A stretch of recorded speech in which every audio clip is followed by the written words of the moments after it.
பெருமாள் சுந்தரர்க்கு பொன்னும் மணியும் தந்ததை எல்லாம் சிவபூத வேட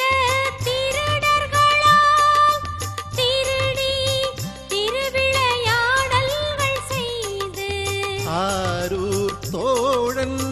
மனம் குளிர பேரருள் புரிந்த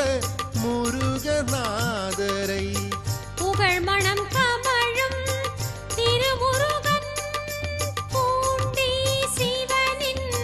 திருவருள் பெறுவோம். சிவாய நம ஓம் சிவாய நம ஓம் நம சிவாய சிவ சிவாய நம ஓம் சிவாய நம ஓம் சிவாய நம ஓம் நம சிவாய சிவ சிவாய நம ஓம்